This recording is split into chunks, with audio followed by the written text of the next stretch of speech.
Hello, my name is Shukry Cattan. I was born and raised in the city of Los Angeles, and my heritage is Palestinian. Ever since I started writing, I've always tried to explore my identity here in this country and to understand my family and their origins a little bit more, to kind of find a place for myself here in this country, and to also kind of understand my role here and in the Middle East. So the piece that I'm going to read right now reflects that journey of trying to balance my world here and the world back home. And the piece that I'm going to read was written at a workshop through the Tiyya Foundation, a local nonprofit that helps refugees and immigrant communities. So through that, I was able to write this, and I'd like to share it right now. A brown paper envelope arrived in the mail today, with stamps from the Arab Syrian Republic. My mother sat me down and began to translate a letter from my Uncle George. I started my journey towards Palestine, with questions to a relative I never met before. I wanted to know what it meant to be Palestinian, and to understand a story kept hidden from me in school books.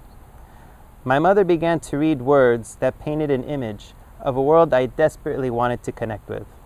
A world of magic and faith. More letters came to me with answers, and even more went out with questions. My international dialogue slowly transformed into a puzzle with pieces scattered across the Middle East. I wanted to be an Arab, a Palestinian more specifically.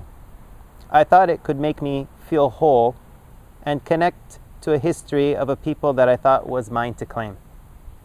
The first piece of the puzzle was hidden away in the pharaonic tubes of Egypt.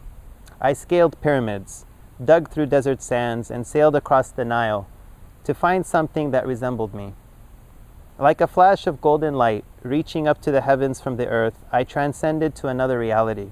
I was greeted by jinn, smoking hookah and spinning saints. Answers to my questions were held up before me on the surface of a murky mirror. It was distorted truth of my life, an unclear clarity of the Arab identity still trying to reinvent itself, trying to reinvent me. Winds from a fertile plain swept me up to a piece of my mother in Damascus and a piece of my father in Amman. Their story was told to me, and their souls were laid to rest. I didn't find myself in these cities, but I found a path perfumed in jasmine and freshly baked knafe. I eventually found myself at a checkpoint, at a wall of shame built with fear.